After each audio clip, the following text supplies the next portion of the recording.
सत्य को नारायण के रूप में पूजना ही सत्य नारायण की पूजा है। इसका दूसरा अर्थ यह है कि संसार में एकमात्र नारायण ही सत्य है, बाकी सब माया है। सत्य में ही सारा जगत समाया हुआ है। सत्य के सहारे ही शेष भगवान पृथ्वी को धारण करते हैं। तो चलिए सुनते हैं श्री सत्यनारायण भगवान की कथा।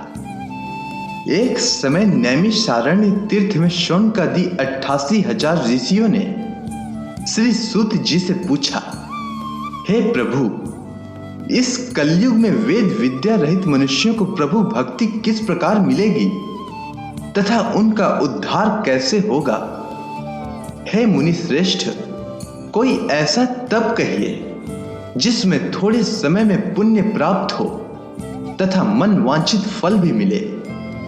वह कथा सुनने को हमारी प्रबल इच्छा है। सर्वशास्त्र ज्ञाता श्री सूत जी बोले, हे वैष्णव में पूज्य, आप सब ने प्राणियों के हित की बात पूछी है। अब मैं उस श्रेष्ठ व्रत को आप लोगों से कहूंगा जिस व्रत को नारद जी ने श्री लक्ष्मी नारायण भगवान से पूछा था और श्री लक्ष्मीपति ने मुनि श्रेष्ठ नारद जी से कहा था। यह कथा ध्यान से सुनो। एक समय योगी राज नारद जी दूसरों के हित की इच्छा से अनेक लोकों में घूमते हुए मृत्यु लोक में पहुंचे। वहां बहुत योनियों में जन्मे हुए मनुष्यों को अपने कर्मों के द्वारा अनेक दुखों से पीड़ित देखकर किस यत्न को करने से निश्चय ही इनके दुखों का अंत हो सकेगा, ऐसा मन में सोचकर इंद्रलोक को गए। वहां श्वेत वर्ण और 4 भुजाओं वाले देवों के इस नारायण को देखकर स्तुति करने लगे। हे भगवान, आप अत्यंत शक्ति से संपन्न हैं। मन तथा वाणी भी आपको नहीं पा सकेगी। आपका आदि मध्य अंत नहीं है। आप भक्तों के दुखों को नष्ट करने वाले हो। आपको मेरा नमस्कार है। यह सुनकर विष्णु जी ने नारद जी से कहा, हे मुनि श्रेष्ठ, आपके मन में क्या है? आपका किस काम के लिए आगमन हुआ है? निसंकोच कहो। तब नारद जी बोले, मृत्यु लोक में सब मनुष्य जो अनेक योनियों में पैदा हुए हैं, अपने अपने कर्मों के द्वारा अनेक दुखों से दुखी हो रहे हैं। हे नाथ, मुझ पर यदि दया रखते हैं तो मुझे बताइए कि उन मनुष्यों के सब दुख थोड़े से ही प्रयत्न में कैसे दूर हो सकते हैं। तब श्री भगवान जी बोले, हे नारद, मनुष्यों की भलाई के लिए तुमने बहुत अच्छी बात पूछी है। जिस काम के करने से मनुष्य मोह से हट जाता है वह मैं कहता हूं। सुनो, बहुत पुण्य देने वाला स्वर्ग तथा मृत्यु लोक दोनों में दुर्लभ यह उत्तम व्रत अच्छी तरह विधि पूर्वक संपन्न करके मनुष्य मोह से छूट जाता है, वह मैं कहता हूं। सुनो, आज मैं प्रेम वश होकर तुमसे कहता हूं, श्री सत्यनारायण भगवान का यह व्रत अच्छी तरह विधान पूर्वक संपन्न करके मनुष्य तुरंत ही यहां सुख भोग कर मरने पर मोक्ष को प्राप्त होता है। श्री भगवान के वचन सुनकर नारद मुनि बोले कि उस व्रत का फल क्या है, क्या विधान है, किसने यह व्रत किया है और किस दिन यह व्रत करना चाहिए? हे भगवान, मुझसे विस्तार से कहें। तब श्री भगवान बोले, दुख सुख आदि को दूर करने वाला यह व्रत सब स्थानों पर विजय करने वाला है। भक्ति और श्रद्धा के साथ किसी भी दिन मनुष्य श्री सत्यनारायण की शाम के समय ब्राह्मणों और बंधुओं के साथ धर्म परायण होकर पूजा करे। भक्ति भाव से नैवेद्य केले का फल, घी, दूध और गेहूं का चूर्ण लेवें। गेहूं के अभाव में साठी का चूर्ण, शक्कर अथवा गुड़ लें तथा भक्ति भाव से भगवान का स्मरण करता हुआ समय व्यतीत करें। इस तरह इसे करने पर मनुष्यों की इच्छा निश्चित पूरी होती है। विशेषकर कली काल में मृत्यु लोक पर यही मोक्ष का सरल उपाय है। इसके बाद श्री सूत जी बोले, हे ऋषियों, जिसने पहले समय में इस व्रत को किया है उसका इतिहास कहता हूं, ध्यान से सुनो। सुंदर काशीपुरी नगरी में एक अत्यंत निर्धन ब्राह्मण रहता था। वह भूख और प्यास से बेचैन हुआ पृथ्वी पर घूमता था। ब्राह्मणों से प्रेम करने वाले श्री भगवान ने ब्राह्मण को दुखी देखकर बुढ़े ब्राह्मण का रूप धारण करके उसके पास जाकर आदर के साथ पूछे, हे विप्र, तुम नित्य ही दुखी होकर पृथ्वी पर क्यों घूमते हो? हे श्रेष्ठ ब्राह्मण, यह सब मुझसे कहो, मैं सुनना चाहता हूं। ब्राह्मण बोला, मैं निर्धन ब्राह्मण हूं, भिक्षा के लिए पृथ्वी पर फिरता हूं। हे भगवान, यदि आप इससे छुटकारे का उपाय जानते हो तो कृपया कर कहो। इस पर वृद्ध ब्राह्मण बोला कि श्री सत्यनारायण भगवान मन वांछित फल देने वाले हैं। हे ब्राह्मण, तुम उनका पूजन करो, जिसके करने से मनुष्य सब दुखों से मुक्त होता है। ब्राह्मण को व्रत का सारा विधान बताकर वह बुढ़े ब्राह्मण का रूप धारण करने वाले श्री सत्यनारायण भगवान अंतर ध्यान हो गए। जिस व्रत को वृद्ध ब्राह्मण ने बताया था मैं उसको करूंगा, यह निश्चय करके उस ब्राह्मण को रात में नींद नहीं आई। वह सवेरे उठकर श्री सत्यनारायण भगवान के व्रत का निश्चय कर भिक्षा के लिए चल दिया। उस दिन उसको भिक्षा में बहुत धन मिला, जिससे बंधु बांधवों के साथ उसने श्री सत्यनारायण का व्रत किया। इसके करने से विप्र सब दुखों से छुटकर अनेक प्रकार की संपत्तियों से युक्त हुआ। उस समय वह विप्र हर माह व्रत करने लगा। इस तरह सत्यनारायण भगवान के व्रत को जो करता है वह सब पापों से छूट जाता है।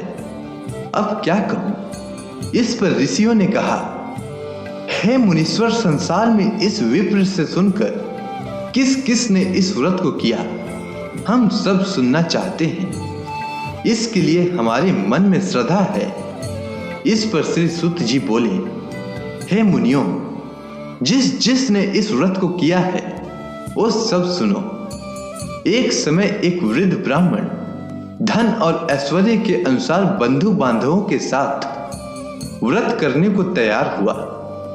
उसी समय एक लकड़ी बेचने वाला बुढ़ा आदमी आया और बाहर लकड़ियों को रखकर विप्र के मकान में गया। प्यास से दुखी होकर लकड़हारा उनको व्रत करते देखकर विप्र को नमस्कार कर कहने लगा कि आप यह किसका पूजन कर रहे हैं और इस व्रत को करने से क्या फल मिलता है? कृपा करके मुझसे कहो। इस पर ब्राह्मण ने कहा, सब मनोकामनाओं को पूरा करने वाला यह श्री सत्यनारायण भगवान का व्रत है। इनकी ही कृपा से मेरे यहाँ धन धान्य आदि की वृद्धि हुई है। विप्र से इस बारे में जानकर लकड़हारा बहुत प्रसन्न हुआ। भगवान का चनामृत लेकर और भोजन करने के बाद अपने घर को गया। लकड़हारे ने अपने मन में इस प्रकार का संकल्प किया कि आज ग्राम में लकड़ी बेचने से जो धन मिलेगा उसी से सत्यनारायण देव का उत्तम व्रत करूंगा। यह मन में विचार कर वह लकड़हारा लकड़ियां अपने सिर पर रखकर जिस नगर में धनवान लोग रहते हैं वह ऐसे सुंदर नगर में गया। उस रोज वहां उसे उन लकड़ियों का दाम पहले दिनों से 4 गुना मिला और प्रसन्न होकर पक्के केले की फली, शक्कर, घी, दुग्ध, दही और गेहूं का चूर्ण इत्यादि श्री सत्यनारायण भगवान के व्रत की कुल सामग्रियों को लेकर अपने घर को आया। फिर उसने अपने भाइयों को बुलाकर विधि के साथ भगवान जी का व्रत और पूजन किया। उस व्रत के प्रभाव से वह लकड़हारा धन, पुत्र आदि से युक्त हुआ और संसार के समस्त सुख भोग कर बैकुंठ को चला गया। इसके बाद श्री सुत जी बोले, हे ऋषि मुनियों, अब मैं आपको आगे की कथा सुनाता हूँ। प्राचीन समय में कनकपुर में उल्का मुख नामक एक बुद्धिमान तथा सत्यवादी राजा राज करता था। वह प्रतिदिन मंदिर में जाकर श्री सत्यनारायण भगवान की पूजा करता था और निर्धनों को खूब अन्न, वस्त्र और धन दान करता था। उसकी पत्नी सुभद्रा बहुत सुशील थी। वे दोनों हर महीने श्री सत्यनारायण भगवान का व्रत करते थे। श्री सत्यनारायण की अनुकंपा से उनके महल में धन संपत्ति के भंडार भरे थे। उनकी सारी प्रजा बहुत आनंद से जीवन यापन कर रही थी। एक बार राजा और रानी बहुत से लोगों के साथ जब भद्रशिला नदी के किनारे श्री सत्यनारायण भगवान की पूजा कर रहे थे तो नदी के किनारे एक बड़ी नौका आकर ठहरी।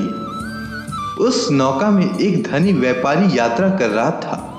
वह बहुत सा धन कमाकर अपने नगर को लौट रहा था। उसका सारा धन उस नाव में रखा हुआ था। नाव से उतरकर व्यापारी राजा के समीप पहुंचा। राजा को पूजा करते देख उसने कहा, हे राजन, आप इन सब लोगों के साथ मिलकर किसकी पूजा कर रहे हैं? इस पूजा को करने से मनुष्य को क्या लाभ होता है? राजा ने व्यापारी से कहा, हम हर पूर्णिमा को सत्यनारायण भगवान का व्रत करते हैं और फिर पूजा अर्चना के बाद भगवान का प्रसाद लोगों को बांटकर स्वयं भी प्रसाद ग्रहण करते हैं। सत्यनारायण भगवान की पूजा से निसंतान को संतान प्राप्त होती है, दुखियों के दुख दूर होते हैं। राजा की बात सुनकर व्यापारी ने कहा, हे राजन, मैं भी श्री सत्यनारायण भगवान का व्रत करना चाहता हूँ। कृपया मुझे इस व्रत को करने की विधि बताएं। राजा ने व्यापारी को सत्यनारायण व्रत की पूरी विधि बताई। राजा ने व्रत कथा सुनने के बाद व्यापारी को भी प्रसाद दिया। श्री सत्यनारायण भगवान का स्मरण करते हुए व्यापारी ने प्रसाद ग्रहण किया और वापस लौटकर अपनी पत्नी लीलावती से कहा, हमारी कोई संतान नहीं है। कनकपुर के राजा उल्का मुख ने मुझे बताया है कि श्री सत्यनारायण भगवान का व्रत करने और उनकी कथा सुनने से सभी मनोकामनाएं पूरी होती है। यदि सत्यनारायण भगवान की अनुकंपा से हमारी कोई संतान हुई तो मैं श्री सत्यनारायण भगवान का व्रत अवश्य करूंगा। व्यापारी के ऐसा निश्चय करने के कुछ समय के बाद लीलावती गर्भवती हुई। 10वें महीने में उसने एक सुंदर कन्या को जन्म दिया। व्यापारी ने पुत्री जन्म पर बहुत खुशियां मनाई, लेकिन सत्यनारायण भगवान का व्रत नहीं किया। जब उसकी पत्नी लीलावती ने अपने पति से श्री सत्यनारायण भगवान का व्रत करने के लिए कहा तो वह बोला, अभी क्या जल्दी है, मैं इधर व्यापार में बहुत व्यस्त हूं, मुझे अभी फुर्सत नहीं है। जब अपनी बेटी बड़ी हो जाएगी और इसका विवाह करूंगा तो मैं अवश्य श्री सत्यनारायण भगवान का व्रत करूंगा। अपने पति के वचन सुनकर लीलावती चुप रह गई। व्यापारी की कन्या कलावती शुक्ल पक्ष की चंद्रमा की तरह तेजी से बड़ी होने लगी। पलक झपकते ही 16 वर्ष बीत गए। एक दिन व्यापार में बहुत सा धन कमाकर घर लौटे व्यापारी ने अपनी बेटी को सहेलियों के साथ उपवन में घूमते देखा तो उसे उसके विवाह की चिंता होने लगी। व्यापारी ने कलावती के लिए सुयोग्य वर ढूंढने के लिए अपने सेवकों को दूर दूर के नगरों में भेजा। व्यापारी के सेवक कंचनपुर नगर में पहुंचे। उस नगर में उन्होंने एक वणिक पुत्र को देखा। वणिक का बेटा अत्यंत सुंदर और गुणवान था। सेवकों ने वापस लौटकर व्यापारी को उस वणिक के बेटे के बारे में बताया। व्यापारी उस सुंदर लड़के को देखकर बहुत प्रसन्न हुआ और कलावती का विवाह बहुत धूमधाम से उसके साथ कर दिया। दहेज में उसके माणिक पुत्र को बहुत सा धन दिया। कलावती का विवाह भी हो गया, लेकिन व्यापारी ने श्री सत्यनारायण का व्रत नहीं किया। लीलावती ने अपने पति से कहा, नाथ, आपने कलावती के विवाह पर श्री सत्यनारायण भगवान का व्रत करने का निश्चय किया था, अब तो आपको व्रत कर लेना चाहिए। पत्नी की बात सुनकर व्यापारी ने कहा, अभी तो मैं अपने दामाद के साथ व्यापार के लिए जा रहा हूँ। व्यापार से लौटने पर श्री सत्यनारायण भगवान का व्रत पूजा अवश्य करूंगा। यह कहकर व्यापारी ने कई नावों में सामान भरा और अपने दामाद तथा सेवकों के साथ व्यापार के लिए निकल पड़ा। उस व्यापारी द्वारा बार बार व्रत का निश्चय करने और फिर व्रत न करने से सत्यनारायण भगवान क्रोधित हो गए और व्यापारी को दंड देने का निश्चय किया। व्यापारी अपने दामाद के साथ रत्नसारपुर में पहुंचकर व्यापार करने लगा।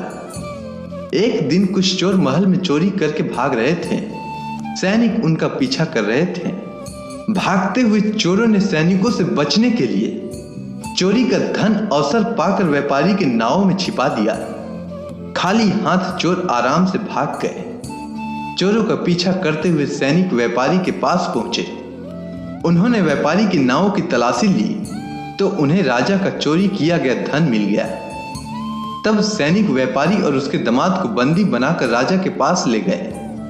राजा ने उन दोनों को बंदी गृह में डाल दिया और उनका सारा धन ले लिया। श्री सत्यनारायण के प्रकोप से उधर लीलावती पर भी मुसीबतों का पहाड़ टूट पड़ा। उसके घर में चोरी हो गई और चोर सारा धन चुराकर ले गए। घर में खाने के लिए भी अन्न नहीं बचा। भूख प्यास से व्याकुल होकर व्यापारी की बेटी कलावती एक ब्राह्मण के घर गई। उस ब्राह्मण के घर में श्री सत्यनारायण भगवान की व्रत कथा हो रही थी। उसने भी वहां बैठकर व्रत कथा सुनी और प्रसाद लिया।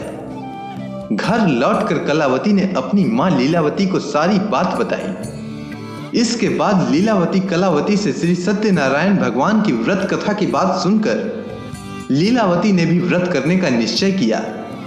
अगले दिन लीलावती ने अपने परिवार और आसपास के लोगों के साथ श्री सत्यनारायण भगवान की पूजा की। पूजा के बाद सबको प्रसाद बांटकर स्वयं भी प्रसाद ग्रहण किया। लीलावती ने अपने पति और दामाद के घर लौट आने की मनोकामना से श्री सत्यनारायण भगवान का व्रत किया था। लीलावती के विधि पूर्वक व्रत करने और प्रसाद ग्रहण करने से श्री सत्यनारायण भगवान ने प्रसन्न होकर उसकी मनोकामना पूरी की। उन्होंने राजा चंद्रकेतु को स्वप्न में दर्शन देकर कहा, हे राजन, व्यापारी और उसका दामाद बिल्कुल निर्दोष है। सुबह उठते ही दोनों को मुक्त कर दो। उन दोनों का सारा धन भी वापस कर दो। यदि तुमने ऐसा नहीं किया तो मैं तुम्हारा सारा वैभव नष्ट कर दूंगा। इतना कहकर श्री सत्यनारायण भगवान अंतर्ध्यान हो गए। प्रातः होते ही राजा चंद्रकेतु ने अपने मंत्रियों और राज ज्योतिषी से रात के स्वप्न के बारे में बताई। सबने व्यापारी और उसके दामाद को छोड़ देने के लिए कहा। राजा चंद्रकेतु ने तुरंत उस व्यापारी और उसके दामाद को छोड़ दिया। उनका सारा धन भी वापस कर दिया। इस प्रकार श्री सत्यनारायण भगवान की अनुकंपा से व्यापारी और उसका दामाद दोनों खुशी खुशी अपने नगर को लौट गए। इसके बाद श्री सूत जी बोले, उस व्यापारी ने अपने दामाद के साथ शुभ मुहूर्त में नाव द्वारा रत्नसारपुर से प्रस्थान किया। लंबी यात्रा करने के बाद व्यापारी ने एक नगर के किनारे नाव को रोककर भोजन किया और फिर दोनों विश्राम करने लगे। तभी श्री सत्यनारायण भगवान साधु के रूप में व्यापारी के पास पहुंचे और पूछा, हे वणिक, तेरी नाव में क्या सामान लदा हुआ है? व्यापारी ने मन ही मन सोचा, साधु अवश्य ही कुछ मांगने की इच्छा से सामान के बारे में पूछ रहा है। यह सोचकर व्यापारी ने झूठ बोला, हे दंडी स्वामी, मेरी नाव में तो बेल और पत्र भरे हुए हैं। व्यापारी के झूठे वचन सुनकर सत्यनारायण भगवान ने क्रोधित होते हुए कहा, हे वैश्य, जो तुमने कहा है वही सत्य होगा। इतना कहकर सत्यनारायण भगवान कुछ दूर जाकर अंतर्ध्यान हो गए।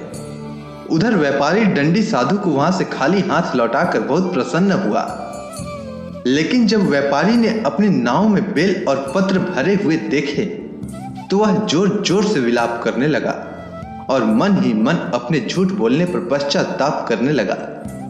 रोते रोते व्यापारी मूर्छित हो गया। कुछ देर बाद जब उसकी मूर्छा नष्ट हुई तो वह फिर विलाप करने लगा।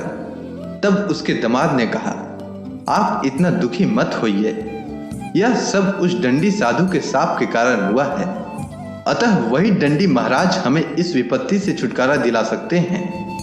दामाद के वचन सुनकर व्यापारी दंडी साधु की तलाश में चल दिया। कुछ देर ढूंढने पर उसे एक वृक्ष के नीचे दंडी साधु के रूप में सत्यनारायण भगवान मिल गए। व्यापारी ने दंडी साधु के चरणों में गिरकर झूठ बोलने की क्षमा मांगी।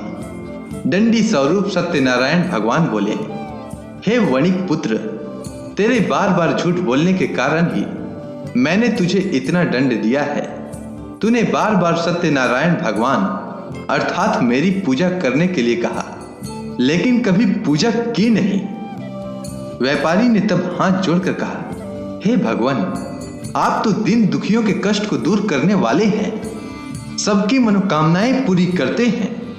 मेरी इस गलती को भी क्षमा करें। आपके रूप को तो ब्रह्मा भी नहीं जान पाते हैं, फिर भला मैं अज्ञानी कैसे आपकी लीला को समझ पाता। अब मैं जीवन में कभी झूठ नहीं बोलूंगा। सदैव श्री सत्यनारायण भगवान का व्रत और पूजा किया करूंगा। आप मुझ पर अनुकंपा करें। व्यापारी की क्षमा याचना सुनकर दंडी साधु ने उसे क्षमा कर दिया।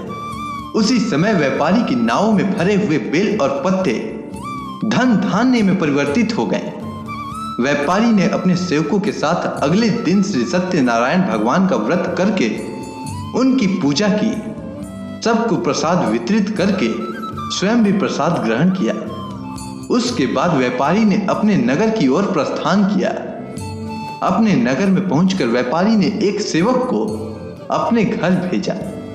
सेवक ने उसके घर पहुंचकर लीलावती को सूचित किया। उस समय लीलावती और कलावती दोनों श्री सत्यनारायण भगवान की पूजा कर रही थी। पति और दामाद के लौट आने का समाचार सुनकर लीलावती ने पूजा पूरी करके प्रसाद ग्रहण करने के बाद कलावती से कहा, बेटी, मैं नदी किनारे जा रही हूं, तू घर का काम पूरा करके आना। ऐसा कहकर लीलावती नदी की ओर चल पड़ी। परंतु कलावती पति से मिलने की खुशी में प्रसाद ग्रहण किए बिना ही घर से निकलकर नदी किनारे जा पहुंची। उसके प्रसाद ग्रहण न करने के कारण सत्यनारायण भगवान क्रोधित हो उठे। उन्होंने व्यापारी की नाव को नदी में डुबो दिया। अपने पति को वहां न देख कलावती ने जोर जोर से रोना शुरू कर दिया। तब व्यापारी ने कहा, पुत्री, अवश्य ही तुझसे कोई भूल हुई होगी। उस भूल के कारण ही श्री सत्यनारायण भगवान ने तुझे यह दंड दिया है। तब व्यापारी ने श्री सत्यनारायण भगवान से प्रार्थना की, हे भगवान, मेरे परिवार के किसी स्त्री पुरुष से कोई भूल हुई हो तो उसे अवश्य क्षमा कर देना। तभी आकाशवाणी हुई, हे वणिक पुत्र, तेरी कन्या मेरा प्रसाद ग्रहण किए बिना ही चली आई है। यदि अब घर पहुंचकर तेरी कन्या प्रसाद ग्रहण करके वापस आए तो उसके पति के दर्शन होंगे और डूबी हुई नावें भी जल के ऊपर आ सकेंगी।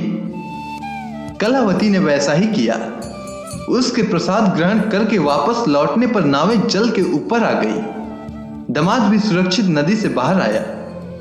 घर लौटकर व्यापारी ने अपने परिवार और बंधु बांधवों के साथ मिलकर विधि पूर्वक श्री सत्यनारायण भगवान की पूजा की और इस पूजा को करने से उसकी सभी मनोकामनाएं पूरी हुई और वह आनंद पूर्वक जीवन यापन करता हुआ विष्णु लोक को चला गया। इसके बाद श्री सूत जी बोले, हे ऋषि मुनियों, मैं आपको और भी कथा सुनाता हूं। कौशलपुर में एक राजा था तुंगध्वज। उसकी प्रजा उसकी छत्र छाया में आनंद पूर्वक रह रही थी। राजा तुंगध्वज अपनी प्रजा के सुख दुख का बहुत ध्यान रखता था, लेकिन एक बार उसने भी सत्यनारायण भगवान का प्रसाद ग्रहण नहीं किया। तब सभी को चिंताओं से मुक्त करके धन संपत्ति से भंडार भरकर प्राणियों को जीवन के सभी सुख देने वाले श्री सत्यनारायण भगवान ने राजा को प्रसाद न ग्रहण करने का दंड दिया। एक दिन राजा तुंगध्वज जंगल में हिंसक पशुओं का शिकार करने निकला था। तेजी से घोड़ा दौड़कर शिकार का पीछा करते हुए वह अपने सैनिकों से अलग हो गया और देर तक हिंसक जानवरों का शिकार किया। अतः कुछ देर विश्राम करने की इच्छा से वह एक बड़े वृक्ष के नीचे जाकर बैठ गया। समीप ही कुछ चरवाहे सत्यनारायण भगवान की पूजा कर रहे थे। राजा ने उनके पास से गुजरते हुए सत्यनारायण भगवान को नमस्कार नहीं किया। चरवाहों ने राजा को पूजा करने के बाद प्रसाद दिया तो राजा ने उन्हें छोटे लोग समझकर प्रसाद ग्रहण नहीं किया और घोड़े पर सवार होकर अपने नगर को चल दिया।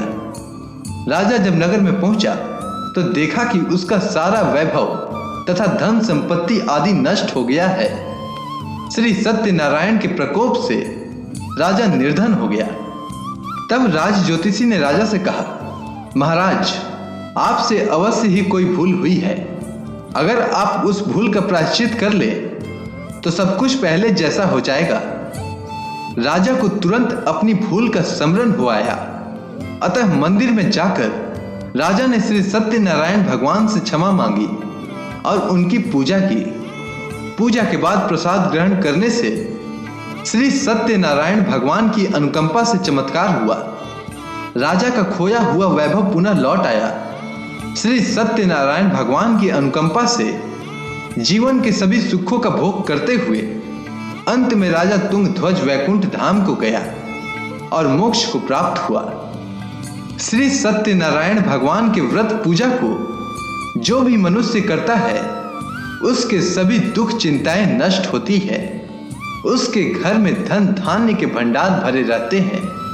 निसंतानों को संतान की प्राप्ति होती है और सभी मनोकामनाओं को प्राप्त कर मनुष्य अंत में मोक्ष को प्राप्त कर सीधे वैकुंठ धाम को जाता है। श्री सूत जी ने कुछ पल रुक कर कहा, हे श्रेष्ठ मुनियों, श्री सत्यनारायण भगवान के व्रत को पूर्व जन्म में जिन लोगों ने किया उन्हें दूसरे जन्म में भी सभी तरह के सुख प्राप्त हुए।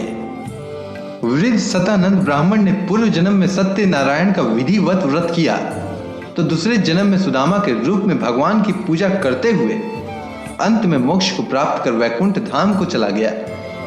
उल्का मुख राजा अगले जन्म में राजा दशरथ के रूप में मोक्ष को प्राप्त करते हुए वैकुंठ को गए। व्यापारी ने मोर ध्वज के रूप में जन्म लिया और अपने पुत्र को आगे से चीरकर भगवान की अनुकंपा से वैकुंठ को प्राप्त किया। राजा तुंगध्वज ने अपने अगले जन्म में मनु के रूप में जन्म लेकर भगवान का पूजा पाठ करते हुए लोकप्रिय होकर सत्कर्म करते हुए मोक्ष को प्राप्त होकर वैकुंठ धाम को चले गए।